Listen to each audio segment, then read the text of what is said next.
Anti இன்கம்பன்சின்னு ஒன்று சொல்லப்படுகிறது. ஒருத்தர் ஒரு மாநிலத்திலோ அல்லது தேசத்திலோ 5 ஆண்டுகளோ 10 ஆண்டுகளோ 15 ஆண்டுகளோ ஆட்சி புரிந்து விட்டால் அதுக்கப்புறம் அவர்கள் தேர்தலில் நிற்கும்போது வெற்றி பெறுவது கடினமாகி விடுகிறது. இவரே இவ்வளவு காலம் ஆட்சி செய்து விட்டார். அப்போ அவரை பற்றி எது ஒரு குற்றம் சொன்னாலும் அது நன்கு எடுபடும். ஆமாம் இருக்கும், அந்த தப்புக்கு நான் கூட நினச்சேன். இதுக்கு எதிர்ப்பு பதவி என்று தமிழில் சொல்லுவார்கள். இவர்கள் பதவியில் இருந்ததுக்கு ஒரு எதிர்ப்பு. அது என்னது நல்லது பண்ணியிருந்தாலும் ஏதோ எதிர்ப்பு இருக்கும். அந்த எதிர்ப்பு இல்லாதபடி செய்ய முடியுமா? அதற்கு என்ன செய்ய வேணுங்கிற கேள்வி வரலாம். அது அரசியலில் யார் என்ன பண்ணட்டுமோ அவர்கள் செய்யட்டும். படியை சொல்ல வந்தது என்னன்னால், இதே ஆன்டி இன்கம்பன்சி எதிர்ப்பு பதவி நம் சனாதன தர்மம் ஹிந்து தர்மத்தில் உள்ளவாளுக்கும் இந்த கஷ்டம் வரும்.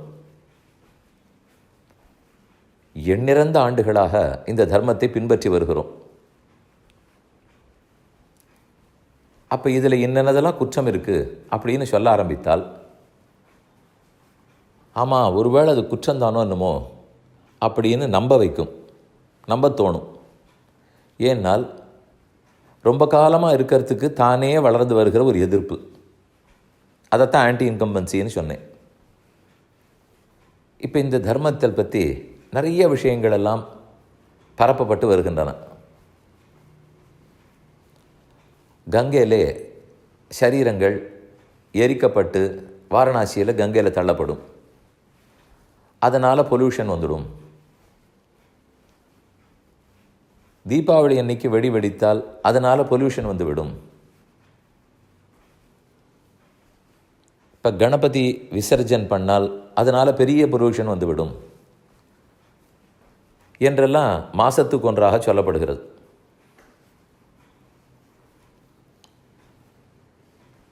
இதெல்லாம் என்ன தோண வைக்கும்னால், ஆமாம் அந்த மாதிரி இருக்கிறதுக்கு சாத்தியம் இருக்குது அப்படின்னு உள்ளே இருக்கிறவாளையே நினைக்க வைக்கும்.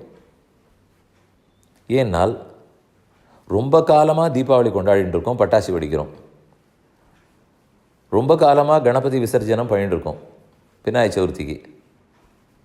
இப்போது ராம்லீலா நடக்கும் ஸ்ரீராமநவமிக்கு, இல்லை தசரா பண்டிகை நடக்கும். அப்போல்லாம் ராவணன் பொம்மை, சூர்பனகா பொம்மை இதெல்லாம் கொளுத்துவார்கள். கும்பகர்ணன் பொம்மை.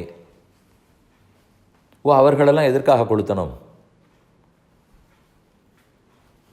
அவர்களெல்லாம் இன்ன வகைப்பட்டவர்கள், அதனால் கண்டிப்பாக அவர்களை போற்ற வேண்டும். ராவணன் தான் எல்லா மனைவியரையும் காப்பாற்றினார், ராமன் ஒரு மனைவியும் கைவிட்டு விட்டார். அப்போ அவரை எதற்கு கொண்டாட வேண்டும் என்று திடீர்னு சொல்லிவிட்டால், ஆமாம் அப்படியும் ஒரு கோணம் இருக்கிறதோ அப்படின்னு நினைக்க வைக்கும். இப்போ இவ்வளவு நேரம் நான் சொன்னது எல்லாமே ஆன்டி இன்கம்பன்சியை தூண்டி விடுங்கிறதுக்காக.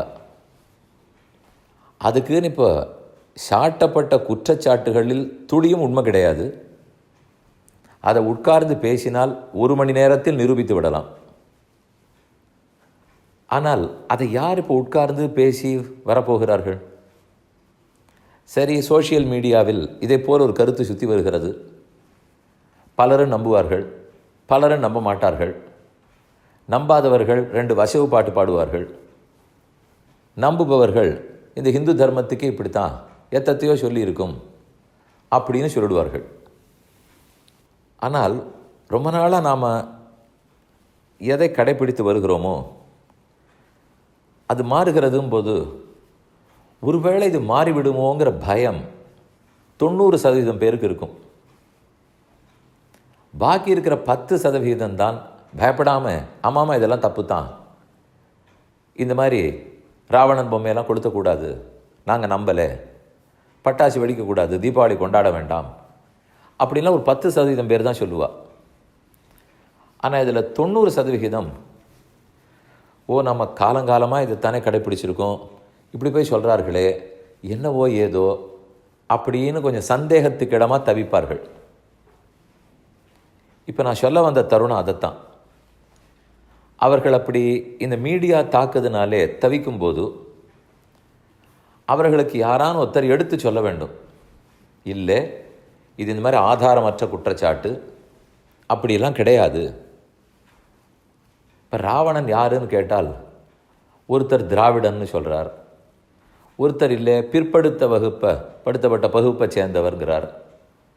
ஆரியனான ராமன் அப்படிப்பட்ட ராவணனை அடித்து வீழ்த்து விட்டார், இது சூழ்ச்சி அப்படின்னு சொல்லுகிறார். எங்கே படித்து விட்டு சொல்கிறார்கள்னு தெரியல. ராவணன் ராட்சசர்களுக்குள் பிராமணன், இப்படித்தான் தெளிவாக புராணம் சொல்லுகிறது. இப்போ ராவணன் உண்டுங்கிறதை புராணத்திலிருந்து நாம் ஒத்துக்கணும்னால் அதே புராணம்தான் ராவணனை அந்தணன் பிராமணன் சொல்லுகிறது. அப்போ அதையும் ஒத்துக்கொண்டு தான் ஆக வேண்டும். அப்போ எப்படி ஆரியனான ராமன் பிராமணனான ராவணனை அழித்து விடுவார்? எல்லாத்திலையுமே ஒரு வர்ணம், ஒரு சாதி, இதை பூச வேண்டிய தேவையே இல்லை. தீமை செய்தான், தீமை செய்தவன் அழிந்து போனான், அவ்வளவுதான் எடுத்துக்கணுமே தவிர இதில் எதுக்கு அவர் எங்கு பிறந்தார் எங்கு வளர்ந்தார்ங்கிறதெல்லாம்.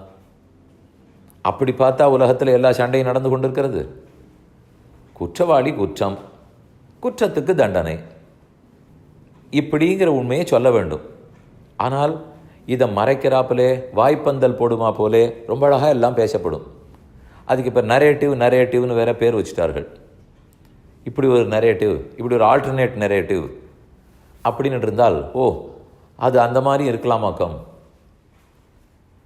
இப்போ இந்த சமயத்துக்கு செய்ய வேண்டியது, இது பேஸ்லெஸ் குற்றச்சாட்டு, எந்த புத்தகத்திலும் இல்லை, இவர்களாக இட்டுக்கட்டுவது.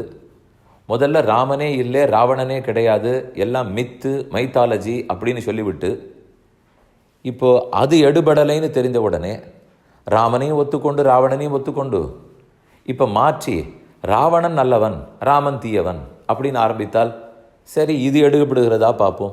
அது எடுபடவில்லை, இல்லவே இல்லைன்னு சொன்னோம், எடுபடவில்லை, இப்போ மாற்றியான்னு சொல்லி பார்ப்போம். ஏன்னா இது ஒரு புது முயற்சி.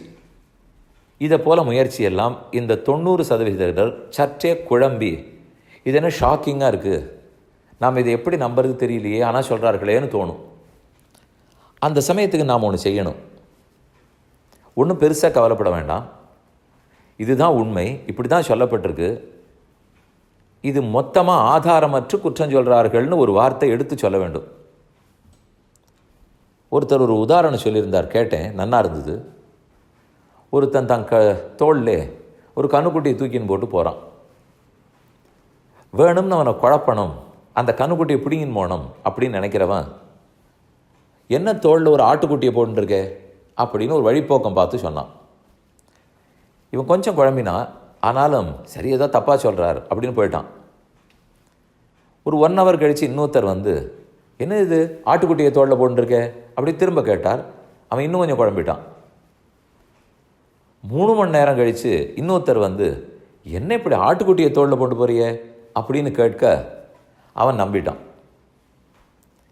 இப்போ இதில் என்ன செய்ய வேண்டும்? மேலே மேலே தாக்குதல், அந்த ஷாக்கில் அவன் நம்பிடுறான். நாம் ஒன்றும் பரபரப்படைய வேண்டாம். யாரான ஒருத்தர் இது குதுக்க வந்து, என்னது இதெல்லாம் என்னத்தையும் அவர்கள்லாம் சொல்லிட்டு இருக்கார்கள், நீ நினைக்கிறபடிக்கு ஒழுங்காக கண்ணுக்குட்டியை தான் தோளில் வச்சுருக்க அப்படின்னு சொன்னாலே அவன் நிம்மதி பெருமூச்சு விடுவான். அதை சொல்லணுமே. என்ன ஒன்று, அங்கே 3 பேர் இதுதான் ஆடுன்னு சொன்னார்கள், இங்கே ஒருத்தர் சொன்னால் கூட போகும் இதுதான் கண்ணுக்குட்டின்னுட்டு. ஏன்னா அவன் ஏற்கனவே கன்றுக்குட்டியை போட்டுருக்கிறதா தான் நினச்சின்னு இருக்கான், அவனுக்கும் புத்தி இருக்கே. ஆனால் அந்த புத்தியை குழப்பறதுக்கு 3 பேர் இல்லை 30 பேர் பேசலாம். எப்போ அவன் புத்தியில் அவனுக்கு நம்பிக்கை இருக்கோ, நாம் அதை வலியுறுக்கிறா போல ஒரு வார்த்தை சொன்னால் போதும், நம்புவார். அதே போல் இத்தனை வருஷமாக தீபாவளி கொண்டாடினதோ விநாயகர் சதுர்த்தி கொண்டாடினதோ இது இத்தனையுமே உண்மை. அவர் ஒரு கண்ணுக்குட்டியை தான் தோளில் போட்டுருக்கார் அப்படிங்கிறத அவர் நம்புகிறார். எல்லாருக்கும் தீபாவளி கொண்டாட்டம் வேணும், விநாயகர் சதுர்த்தி கொண்டாட்டம் வேணும் தெரியும். ஆனால் அது மாற்றி மாற்றி வெவ்வேறு ரூபத்தில் இல்லைன்னு சொல்லும்போது சற்று குழப்பம் ஏற்படலாம். அப்போ நாம் செய்ய வேண்டியது, அப்பா கவலைப்படாதே, நீ ரொம்ப நாளாக கொண்டாடிட்டு இருக்கிறது தான் சரி, அதில் எந்த சந்தேகமும் உனக்கு வேண்டாம், தொடர்ந்து கொண்டாடு, ஏதோ இவர்கள்லாம் குழப்பறதுக்காக பேசிட்டு இருக்கார்கள், இதோ இந்தந்த ஆதாரம் இருக்கு பாரு அப்படின்னு சொன்னாலே போரும், தாராளமாக நம்பிடுவார்கள். ஆனால் அது சொல்கிறதுக்கு நிறையா பேர் வேணுமே. இப்போ என் பணியை தினப்படி இத்தனை பேர் கேட்கிறீர்கள், ஒரு 6000 பேர் நித்தியப்படி கேட்கிறீர்கள். அப்போ நீங்கள் ஒருத்தரும் ஒரு 4 பேருக்கு சொன்னால் போருமே, அப்போனா 25,000 பேருக்கு தெரிஞ்சிடும். அதனால் இப்போ என் பணி என்னான்னு கேட்டால், உண்மையை உலகத்துக்கு ஆதாரத்தோடு எடுத்துரைத்தல். இது யாரோ ஒருத்தர் மட்டும் பண்ணால் போகாது, 10 பேர் பண்ணால் போகாது, 100 பேர் போகாது, 1,00,000 பேர் பண்ணணும், 10 லட்சம் பேர் பண்ணணும். பண்ணால் தான் இது விஷயம் வெளியில் போகும். ஆனால் நாமே ஒரு வாட்ஸ்அப் மெசேஜ் வருது, ஃபேஸ்புக்கில் வருதுன்னு உடனே அது ஒரு வேளை இந்த நரேட்டிவும் கரெக்டாக இருக்குமோ அப்படிங்கிறதுக்காக ஃபார்வேர்டுன்னு பண்ணியிருந்தோம்னால் எல்லாமே தப்பான நியூஸாக போடும். அப்போ இன்னும் குழப்பம்தான் அதிகரிக்கும். அதனால் கண்டிப்பாக அதை தடுக்க வேண்டும். உண்மையை சொல்ல வேண்டும், ஆதாரத்தோடு சொல்ல வேண்டும். சொல்லிவிட்டால் தானே பேசாமல் இருக்க போகிறா, கழுத்தில் கண்ணுக்குட்டி தான் இருக்குதுன்னு அவன் நம்ப போகிறான். அதே போலத்தான் இங்கே ஆன்டி இன்கம்பன்சின்னு ஒன்று வர்றதுக்கு வாய்ப்பு இருந்தாலும் உண்மையை எடுத்து சொல்லிவிட்டால் சரி அப்படின்னு நம்புவார்கள். அந்த பொறுப்பை பலரும் எடுத்துக்கொள்ள வேண்டும். கேட்கிறவர்கள்லாம் அந்த பொறுப்பை எடுத்துன்னு பண்ணணும்னு வேண்டிக் கொள்கிறேன்.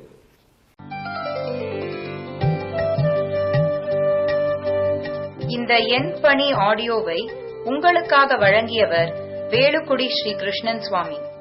இந்த ஆடியோவை தினமும் உங்கள் மொபைலில் பெற கிஞ்சித் என் பணி KINCHITENPANI என்ற ஆப்பை கூகுள் பிளே ஸ்டோரிலோ அல்லது ஆப்பிள் ஐஸ்டோரிலோ டவுன்லோட் செய்து கொள்ளவும். தினந்தோறும் இது போன்ற உபன்யாசங்களை கேட்டு மகிழவும்.